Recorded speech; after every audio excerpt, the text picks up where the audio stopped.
So কালকে সকাল থেকেই তো সবাই অনেক গরুর মাংস খাইছো।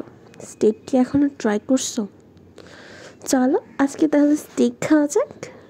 স্টেক বানানোর জন্য সব মাংস কিন্তু দরকার পড়ে না, এটার জন্য এক ধরনের বিশেষ মাংসের দরকার হয়। এটা হচ্ছে গরুর পেছনের পায়ের অংশের উপরে যে মেরুদণ্ডের পাশে একটা নরম একটা মাংস থাকে না, একদম সলিড, ওটা দিয়ে কিন্তু বেসিক্যালি স্টেকটা বানানো হয়।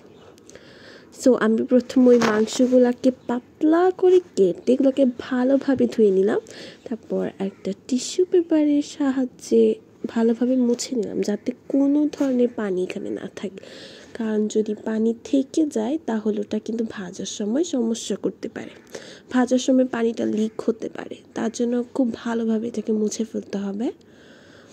তারপর একটা হ্যামার বা কাঁটা চামচের সাহায্যে এটাকে ছিদ্র করে নিতে হবে, মানে যত রাগুটা আছে না সবগুলো ওই স্টেকের মাংসের উপর ওঠাও, সমস্যা নেই।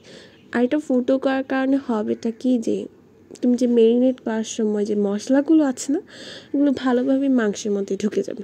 এভাবে আমি একটার পর একটাকে মেরে তক্তা বানিয়ে এভাবে ছিদ্র করে নিলাম। দেন মেইন পার্ট হচ্ছে ম্যারিনেট করার জন্য আমি একটা লেবু, দেন একটা ডার্ক সয়া সস নিলাম, তার সাথে একটু আদা বাটা, রসুন বাটা, তারপর জিরা গুঁড়া, লবণ, 1 চামচ মধু কিন্তু অবশ্যই দিতে হবে একটু সুইট ভাবটা আসার জন্য, কিন্তু বেশি দিতে হবে না, আবার বেশি দিলে বেশি মিষ্টি হয়ে যাবে। তারপর তার সাথে একটু গোলমরিচ, চিলি ফ্লেক্স, দেন টমেটো সস। আমি বাইরের টমেটো সসটা ইউজ করিনি, বাড়িতে যে টমেটো সসটা বানানো থাকে সেটা ইউজ করেছি।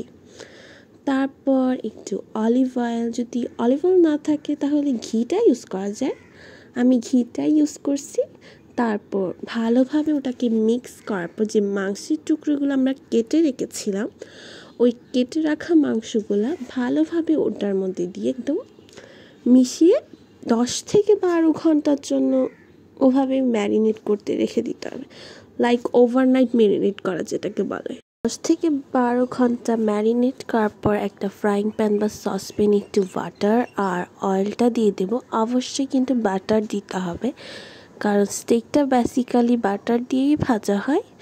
তারপর ওই মাংসের টুকরাগুলোকে একটা একটা করে ভালোভাবে ভেজে নেব।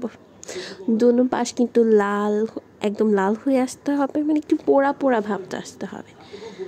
দেন তুমি নিজেই বুঝে যাবে যে তোমার স্টেকটা হয়ে গেছে। আর এটা খেতে কিন্তু অনেক বেশি টেস্টি হয়, কারণ মশলা যেটা আমরা ইউজ করছি ওটা কিন্তু অনেক বেশি tasty. And now just enjoy your steak with anything.